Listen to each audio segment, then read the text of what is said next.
No, I mean,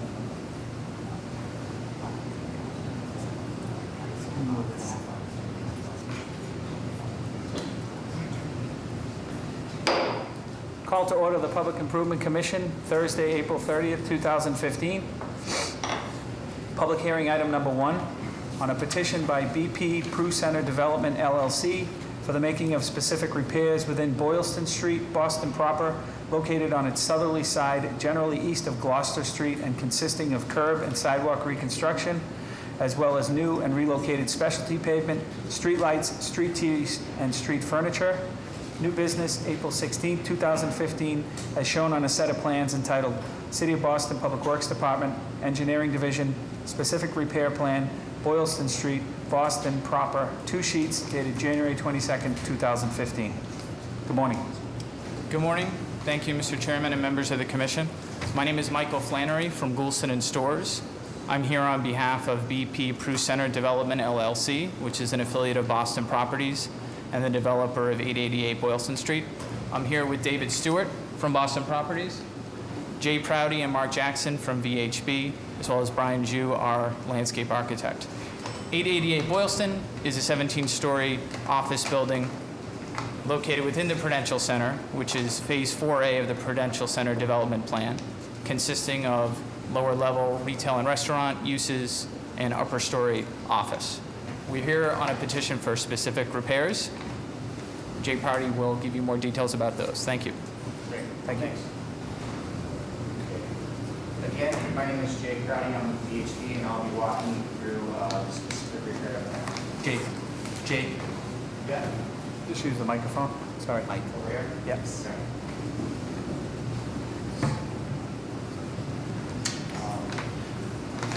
So as you can see on the plan, the project is proposing new vertical granite curb, tree pits, street lights, bike racks, a 4.5-foot permeable paver strip, as well as a 7.5-foot concrete sidewalk along the property frontage in the public way of Boylston Street.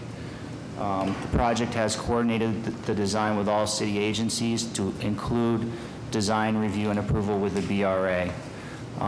Per the request of Mr. Hesford at the new business hearing, the project has reached out to the Hackney Carriage Division to modify the existing taxi stand on Boylston Street. We have touched base with them, and we will be meeting with them next week to modify that taxi stand. Once that is resolved, we'll circle back with BTD and coordinate the TAPA revision. Happy to answer questions on the specific repair plans. As you can see, sheet 2 includes all the details. Has this been run by the Commission for Persons with Disabilities? Yes. Amy, Yes. the LMI has been executed. Yeah, I think it is. Okay, so Jay, how soon can you circle back with Mr. Hesford as to the completion of the taxi stand issue? Because it will take us, we can time it so that we don't record this Yep. with the registry. So what we had him do is take the signage off the PIC plan so we can record and the signage can go in the TAPA per whatever they work out with BTD. That's fine. And, Is that okay with you? That's perfectly fine. I did speak with Lieutenant Lima, Great. Captain Goggin, and we do. We'll have a meeting scheduled next week to resolve. So Yes. that's more than So fair. this can be a clean vote. Yep. Yep. Any members of the audience have any questions or comments? Okay, contingent on that TAPA revision, I'll entertain a motion. Make a motion on the petition of BP Prue Center Development LLC for the making of specific repairs within Boylston Street as read in to the record by the chair. Second. All in favor? Aye. So moved. Thank you, Michael. Thank you. Thank you, guys. Public hearing item number 2 on a petition by Crown Castle NG East LLC for a grant of location to install telecommunication infrastructure on an existing utility pole within Lexington Street, Charlestown, located on its westerly side at New business, April 16, 2015, as shown on a plan entitled City of Boston Public Works Department, Engineering Division, Grant of Location Plan, Crown Castle, Lexington at Concord, Charlestown, one sheet dated April 2015. Morning. Good morning. My name is Bob Albee with VHB, representing Crown Castle, and with me is Richard Shepard. And we're in here on this item to relocate an existing approved node to a new pole for various reasons that Richard will explain. Good morning. Morning, Richard. Actually, it's not actually a relocation. It's actually the placement of a new location. Crown Castle is in the process of upgrading their network in the city of Charlestown. Currently, there are 12 existing nodes within the city, and we're adding 12 additional for increased capacity and coverage. The project is spearheaded by Verizon Wireless, and on December 18th, we proposed 11 of the 12 locations. The 12th was identified as being on a private way, so we needed to find a new location for it. This location at the corner of Lexington and Concord Place has been selected. It's been surveyed and approved and licensed by both Eversource and Verizon Tel, and we're here today to ask for permission to attach to that pole. Based on the feedback from the new business meeting, we provided pictures, which as a handout, and as you can see that, and we also provided the actual copies of the licenses from Eversource and Verizon Tel, and I also included a copy of the structural analysis report. As you can see from the pictures, that pole is in a condemned state, does need to be replaced, and has been called for to be replaced, notwithstanding this actual node attachment. So it's going to be replaced regardless. Any questions by the commission? Who's going to untangle the wires? When they do the transfer to the new pole, which will be facilitated by and administrated by Crown Castle to get the double pole removed, the wires will be cleaned up significantly. Since this is a public hearing and we are always sensitive to the words which we have used, are you of the opinion that this is a condemned pole, or is it NSTAR's opinion, or is this pole in need of attention? This pole is it's a technical term that the utilities use when they deem that a pole needs replacement. So the word condemned means that the pole requires replacement regardless of any new work planned for that pole. So within what time frame, and within a time frame that is acceptable to them and you, in terms of you putting in your new pole, so that we are not endangering public safety due to the condemned nature of the said existing pole? Exactly. There hasn't been any deemed public safety issue. If that would be the case, it would be an emergency call out and the pole would be replaced immediately. It really is a maintenance issue in which the pole is leaning and it needs to be replaced. Thank you. That answers my question. Any members of the audience have any question or comments at this time? I'll entertain a motion. I'll make a motion to approve the petition by Crown Castle NG East LLC for the grant of location to install telecommunication infrastructure on existing utility pole as read into the record by the chair and as shown on the plan entitled City of Boston Public Works Department Engineering Division Grant of Location Plan, Crown Castle, Lexington Street, at Concord Ave, Charlestown, one sheet dated April 2015. Before I second that, can I question the wording on the line, the infrastructure on an existing utility pole? It in fact will be a new utility pole? Existing location. Same location. Same location, yeah. Second. All in favor? Aye. So moved. Thank you. Thank you very much. Public hearing item number 3, on a petition by 170 West Broadway LLC for the making of specific repairs within West Broadway, South Boston, located on its northeasterly side, generally between B Street and C Street, and consisting of curb, sidewalk, and pedestrian ramp reconstruction, as well as new and relocated street trees, street furniture, and driveway curb cuts. New business, April 16, 2015, as shown on a plan entitled City of Boston Public Works Department, Engineering Division, Specific Repairs Plan 170-174 West Broadway, South Boston, one sheet dated April 24th, 2015. Good morning. Good morning, Commissioner, members of the Commission. Attorney Joe Hanley, McDermott Quilty Miller, 131 Oliver Street in Boston. With me is David O'Sullivan from O'Sullivan Architects. Just briefly to give you some background, as I think we indicated at the new business hearing on the 16th, this site that we're here for is a fully approved BRA Article 80 mixed-use development. It is the former site of the Liberty Bell roast beef restaurant location between B and C Street in the lower end of South Boston. It is bounded by Athens Street at the rear and Broadway at the front.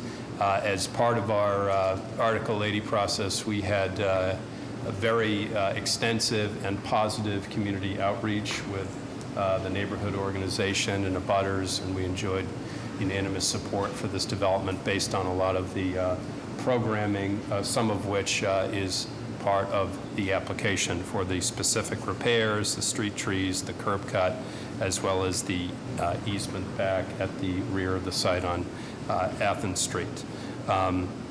David O'Sullivan, who is here to answer questions, has made some of the requested changes or the requested changes to the earth retention system and the street tree component that was discussed at the new business hearing, and I'll hand it over to him to go through the presentation. Thank you.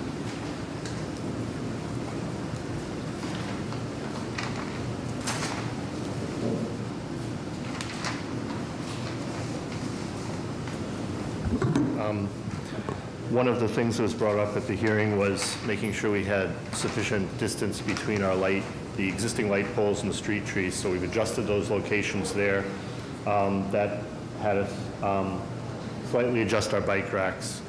So basically now we have 2 street trees here that are far enough away from the street lights. That was really the only issue, is on the specific repairs portion of it. Should we go through all 3 petitions? What about the payphone? Is that part of this? The payphone we discovered was actually on our property. It is not working, and the owner of the property is dealing with that. Okay. One less payphone on the street. Not best utilized. Yeah. It's a public space receptacle these days. Thank you. Is Scotty the status of the LMI? These guys have worked with John and Yes, agreed upon. We've submitted the license maintenance indemnification agreement with. So to expedite the recording process, if you can expedite the signature part of the LMI, that would be. Yes, sir. prudent on And that your would be part. appreciated because Thank we're ready to start construction. Thank you.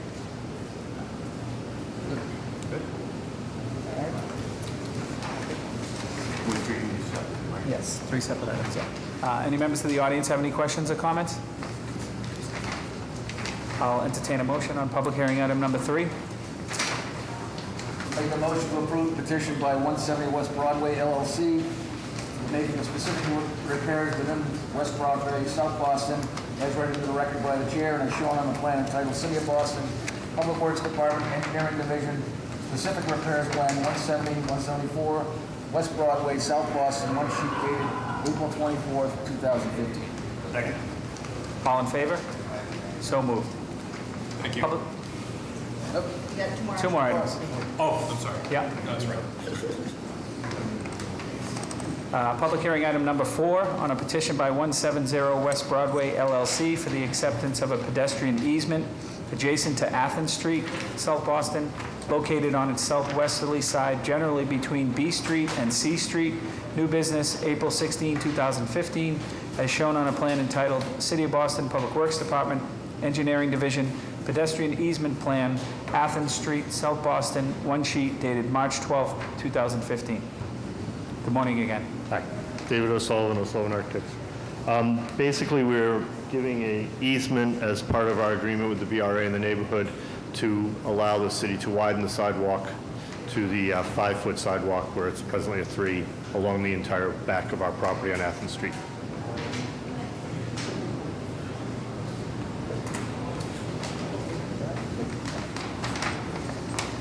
Thank you. Any members of the audience have any questions or comments? I'll entertain a motion. Make a motion to approve the petition by 170 West Broadway LLC for the acceptance of pedestrian easement adjacent to Athens Street, as shown on the plan entitled City of Boston Public Works Department, Engineering Division, Pedestrian Easement Plan, Athens Street, South Boston. One sheet dated March 12, 2015. Second. All in favor? So moved. Public hearing item number 5 on a petition by 170 West Broadway LLC for the granting of an earth retention license for the installation of a temporary earth support system within West Broadway, South Boston, located on its northeasterly side, generally between B Street and C Street. New business, April 16, 2015, as shown on a plan entitled City of Boston Public Works Department, Engineering Division, Earth Retention Plan, 170-174, West Broadway, South Boston, one sheet dated April 24th, 2015. Good morning again. Hi, David O'Sullivan, O'Sullivan Architects. We were here last time. We haven't changed the extent of excavation, but there was concern by inspectional services. So we have now revised the detail showing a temporary shoring system at the edge of our excavation that is about 4 feet into the sidewalk and about 4 feet down. This was a Gary Motion suggestion. Yeah, there was no earth support in the original Right. plan. That doesn't change the construction management plan document? No. Thank you. Any members of the audience have any questions or comments? Okay, I'll entertain a motion. Public hearing item number 5. Make a motion to approve the petition by 170 West Broadway LLC for the granting of an earth retention license, as shown on a plan entitled City of Boston Public Works Department, Engineering Division, Earth Retention Plan, 170-174, West Broadway, South Boston. One sheet dated April 24th, 2015. Second. All in favor? So moved. Thank you, gentlemen.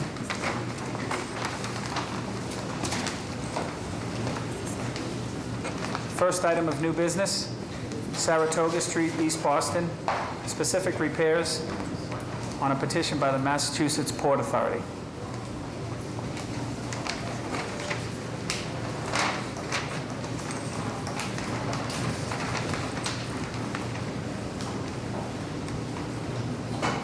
Good morning. I am Sarah Danchuk, and I'm a project manager for the Massachusetts Port Authority. With me today are our consultants Adam Zisk from Dewberry Engineers, as well as Todd Unsis from HDR. From Massport, I also have Michael Vadalaro with me. The proposed project would install Massport-owned and maintained sidewalk pedestrian lighting from the Belle Isle Bridge to the edge of our property just east of Anavoy Street. This is in response to community requests to further enhance the gateway between East Boston and Winthrop, and essentially the entire city of Boston, which recently saw improvements over the past few years with the completion of the bridge, the relocation of Belle Isle Seafood, and the demolition of a gas station. I'm going to turn it over to Adam to further describe the project. Thank you. Morning. As Sarah noted, the project is primarily to install 8 new streetlights along the south side of Saratoga Street, starting just inside the property line and going all the way over to the bridge.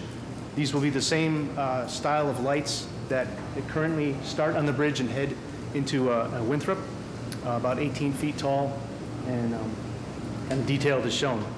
Power from the lights will come from an existing line that goes into the property, will come down an existing pole to a new controller that will be on Massport property that will control the lights.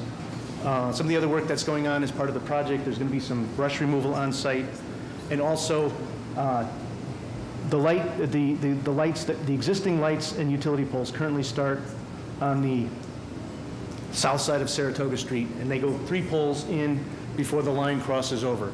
So we have asked Verizon, who's the pole owner, to relocate 2 of those existing poles across the street, and they are currently in that process, and they'll be petitioning you in the not too distant future. And the only thing, so as part of this, what we're requesting from you is because the property line does not follow the curve of the street, it's on a straight line, comes to an angle point where at the back of, or right at the face of the fence, kind of midway along the face of the property, 3 of the proposed poles, the associated handholds, and some of the conduit will be within the right-of-way. So we're asking for a specific repairs to perform that action. And the only other thing, I know it's contingent on, we're coming up with an agreement, a maintenance agreement between the city and Massport is one of the next major items we need to come up with based on direction from the city. First of all, thank you so much for doing this work. I'm sure both the residents on both sides of the bridge will be extremely appreciative. Please allow us to do any coordination work that is needed to remove or readjust the Verizon pole lines, because those were a point of issue when we were rebuilding the bridge. Plus, when the bridge was built, the lights that are on the bridge, we made accommodations for banners to be installed on those. Give consideration if that can be done. We are not asking, okay? But if consideration can be given to carry a common banner theme, if that is possible, that's fine. If not, that is also fine. I think our intent was not to, because it does back to FAA navigational aids, so we don't want people loitering behind equipment that aircraft need to take off and depart. Okay. So, yeah, we did consider it. Actually, we looked at a lot of different options besides lighting and whatnot, but we wouldn't carry banners on our poles. Are you opposed? Okay, that's fine. Questions there? Okay. You'll be developing a traffic management plan as far as the installation? Yes. 2 weeks be enough time? Okay, we'll see you for a public hearing on May 14th. Thank you very much. Thank you very much.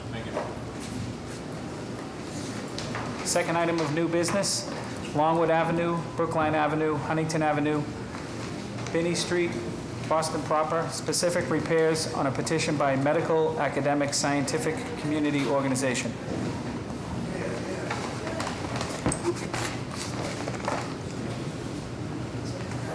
Morning. Good morning, Chairman. Good morning, committee members. My name is Del Mandel. I work for MASCO, the Medical, Academic, Scientific, and Community Organization. We represent the 24 members and associate members of the Longwood Medical area. Here with Jay Prouty of VHB, also with Jan Henderson, also with MASCO, and Andrew Baresi of Roll Baresi and Associates. Today we'll be presenting the latest phase of a 30-year MASCO signage program, which started several years before me to basically help pedestrians and drivers navigate through the LMA. During our previous phase in 2012, we intentionally left out several signs due to impending construction and several building projects which have since been completed. Today we're requesting approval for 5 new signs, I'm sorry. So at this time, I'd like to hand it over to Jay Prouty, our project manager, to go through the details. Thank you, Tom. Thank you much, Del. Again, my name is Jay Prouty. I'm with VHB. I'll be walking you through the plans. As you can see on the initial plan, this is the overall map showing the location of these 5 new signs.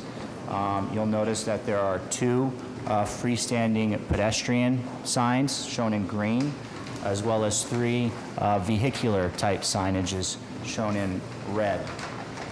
Sheet 2 on the plan shows the plan view of where those signs are going. As you'll notice that we've tried to place those in a location where they are not conflicting with underground utilities. And in addition, we're trying to provide for ample pedestrian clearance around them. Sheet 3 shows the actual signs themselves, as well as the foundation elements below the signs. We've received, we've coordinated with all city agencies, and including BRA, Design Review and Approval, and are happy to answer questions. Jay, my only thought pattern is the intersection of Longwood and Brookline. It's a very busy pedestrian intersection. Hopefully you have located these in a sensible way so that it doesn't conflict with pedestrian traffic nor any sight lines for vehicular traffic. So I believe you have a stoplight there that may be bed mounted. I forget whether it's an overhead. So just ensure that. Absolutely, of course. All. In addition, I'd like to point out that the project is currently looking at relocating one additional sign. That would be a sixth sign at Brookline and Francis Street. We're going through the necessary agency coordination now, and we're hoping if we do receive those agency approvals that that sign will go on the forthcoming public hearing. This is using your standard foundation that we previously used. Exactly. Everything's the same stuff? Same stuff as we used back in 2012. We've looked at the offset from the curb face back so that you have proper clearance so trucks don't take these into Absolutely. placement. Absolutely. Thank you. Your map's a little confusing. It has 6 up. Yeah, what's confusing is that the north arrow starts changing and then the photos are taken from different directions. No, it doesn't show a 5. It shows Louis Prang at Huntington as number 6. Gotcha. So just those. Okay, sure. Just for my own, the sign number 3, for find out, is that a lamp pole in the background and not part of the structure? On the photo? What sign number 3 shows? It actually shows the old location of the sign and the new location of the sign. But there's only one. Right, so that old location will be removed. Jay, you have field reviewed this stuff, right? Yes. Thank you, sir. Think 2 weeks will be enough time? Yes. Okay. We'll see you on May 14th for a public hearing. Great, thank you very much. Jay.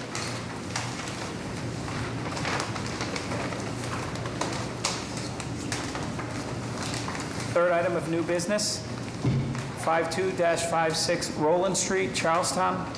Specific repairs on a joint petition by Paradigm Properties and Mr. Gerald Barbarian.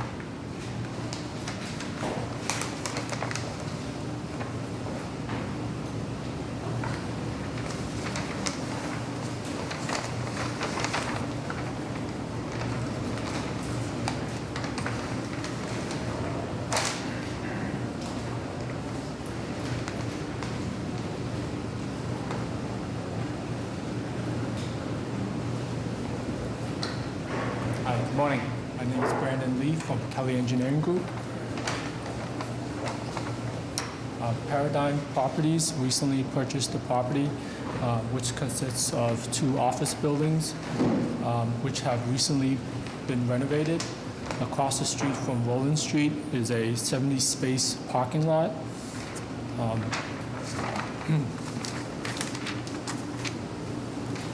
After years of neglect, the sidewalks are in need of repair. Paradigm Properties would like to clean up and upgrade the frontage of their property. The public improvements include providing full vertical granite curb with full 6-inch review. The sidewalks will also be repaired with concrete sidewalks that will provide 4-foot pedestrian access.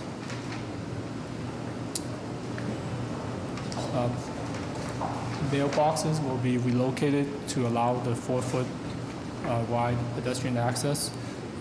We received comments from the city departments, including Boston Water and Sewer, which requested environmental castings to be placed at the curbing for the catch basins, which we have shown on the plans.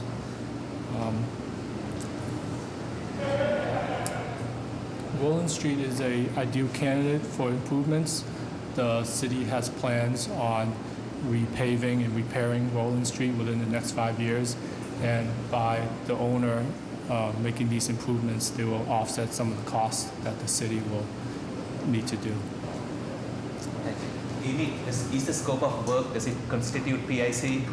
So the reason that this triggers PIC is the extra wide driveway to get into the parking lot. So this is a straight replacing kind, cement concrete, curb line's not moving, nothing else is moving, no license and maintenance agreement. It's all city standard materials. It's the driveway and the reconfigure of the driveways that triggered PIC. I believe that they also have a crosswalk question that they're trying to resolve with the Transportation Department. Mr. Lee, I can't very quickly figure out where the lighting situation is, the street lights. Are there any street light poles within the sidewalk you are going to rebuild? That's question one. Question two, is it overhead lights or is it, I believe it may be underground district. I don't know, I can't recall. Do you have a sense of what those might be? Any lights that are on the street will remain Remain in place. if they need to be relocated to provide a full 4-foot wide access. That's where I was. They could be So just let us know, or let Ms. Cording know, because if it is N-Star, if it is a wooden power pole line, it will be a little bit more challenging. But we truly appreciate you doing this work, and hopefully we can bring it all together.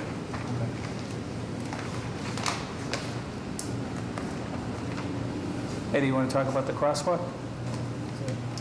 Where's the crosswalk issue?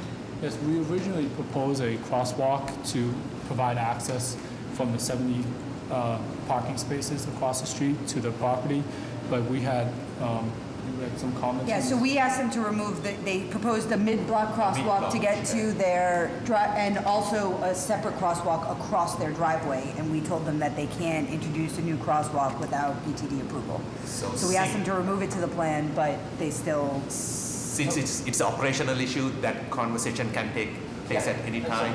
Is there existing parking on the street? There is 30 parking spaces on the side with the buildings. So in installing that crosswalk, would you be eliminating parking on the street? Well, knowing that you have to keep 10 feet in front, 10 feet in back of the crosswalk for visibility. So will there be parking eliminated on Roland Street? So if it is, you need to talk with the neighborhood services folks about elimination of on-street parking. So if we can get that within 2 weeks, we can come to an agreement on that. Just a moment.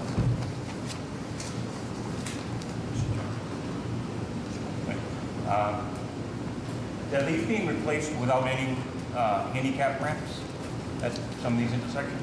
yes, I think we originally showed handicap ramps for the crosswalk, but with the crosswalk being removed from the plans, there are no handicap ramps shown.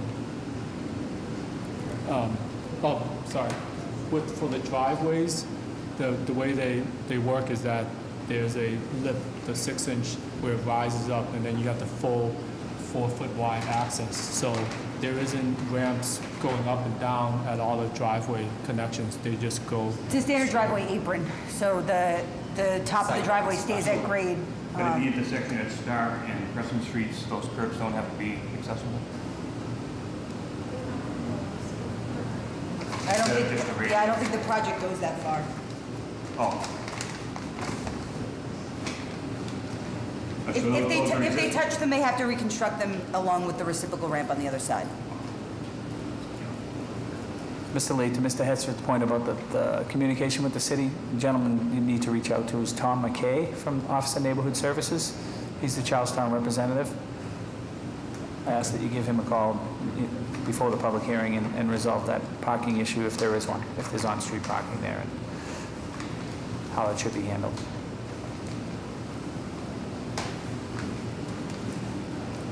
Yep. Do you think 2 weeks will be enough time? Yes. Okay. We'll see you on May 14th for a public hearing. Thank you, Mr. Lee. Thank you.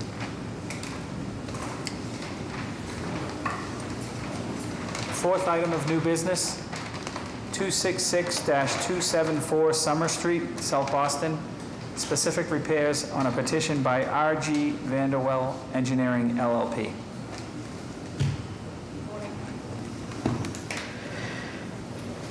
I'm Sarah Hole. I'm the attorney for Vanderweil Engineers, and this is Eric Carlson, the property manager.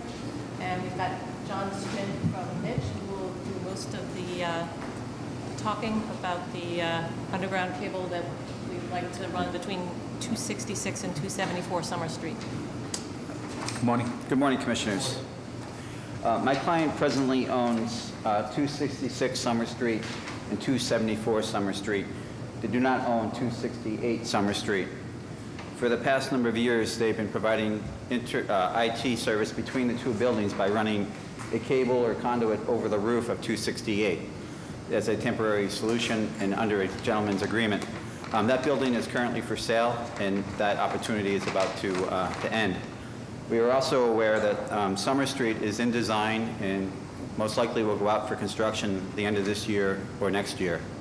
So we look at this as a possible opportunity to make a permanent, to resolve the issue with Vanderweil by installing a conduit within the sidewalk approximately 3 feet off the building face between the two buildings. We're also proposing a shadow conduit for the city's use in the future.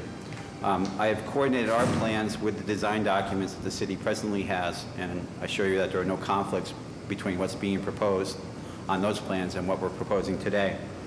My client's hope is that with this approval and when that contract is awarded, he can work with the contractor that the city hires and coordinate that work so it'll be done all seamlessly without any interference on anyone's part. So some of the challenges I see is, as Mr. Schmidt stated, the city has a desire to rebuild Summer Street in the near future. I just don't know, or the city, we don't know exactly when that time might be. We're prepared to wait. This is an awkward question. How long are you prepared to wait? The owners of the buildings have no plans on going anywhere. As you know, the neighborhood is rapidly changing down there. Very much. Our business is growing phenomenally. We've grown so much that we've taken, the engineering firm occupies all of 274, but we now currently have 2 floors of 266, working for confidential clients who are placing more and more demands on us. In a year, they've increased our business by 35%. So timing is not an issue. I mean, timing is not a paramount concern to you. Correct. Great. Second thought, who will own this conduit in terms of maintenance, in Miss Utility and dig safe and all of that stuff? So, Chong, do they need to be registered with, and are they registered?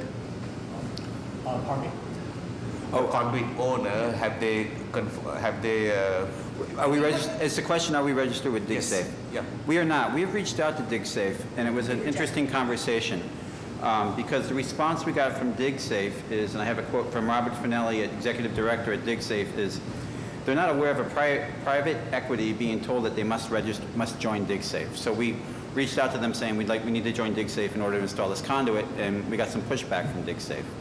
My client is very happy to join DigSafe, but he needs someone to help in that process. So the concern is that 3 years down the road, we build this, our builder builds it. We need to figure out how we build your stuff. So let's assume we overcome all of those challenges. 10 years down the road or 20 years down the road, when it gets rebuilt, the city needs to be held harmless from any and all activities, okay? Because we are not going to be responsible for tearing up your asset, nor does any other party if they so choose to do. The space underneath the sidewalk is the city's, and there may be other utilities. So you need to make sure that your client recognizes all the challenges of no one else knowing where your asset is. We are proposing plaques within the sidewalk. Just because, right. So sometimes independent of those plaques being there, others tend to not recognize If you break those. your conduit, you have to. Yes, okay, because we have hollow sidewalks with little plaques saying don't park, and they still, so Chong, just structure the documents in a way so that the city's interests are covered. Thanks. One of the things I'm looking at the plan here, all I'm seeing is existing water and sewer annotated on the plan. I don't see any N-Star, any Verizon, any fiber accord systems. That all comes in through the rear of the building. Nothing is on Summer Street. The only feed in the... No N-Star? No N-Star. Our N-Star... I'm not talking about your service. I'm talking about in general. Down the corridor, underneath the city sidewalk. We're not aware of any service within the sidewalk. I'm not talking sidewalk, I'm talking roadway. The point I'm getting to is there existing utilities that basically... The base drawing that we're using here is the same base drawing the city is using for their work. Okay, John, Well, I'm not putting this on you. No, so But we therefore have, don't we do we it have like that. notified, we have notified all the utilities and all the You are agencies. absolutely responsible, because since you entered that as a point of conversation, this is not the city's responsibility to have your drawings done correctly. Right. Okay? I understand. So, amend your statement and take responsibility for the action that is being shown to the commission. And the point I'm getting at is that their existing facilities are manholes that you could put a lateral off from to service your building from that specific vendor. Oh, okay. It's better than what we're seeing right here. I understand. So please look at that. Yeah, I'll look at that before the hearing. I won't. Will 2 weeks be enough time? Yes, sir. Okay. We'll see you for a public hearing on May 14th. Thank you very much. Thank you very much. Nice to meet you. I'll entertain a motion to adjourn. All in favor? Aye. So moved.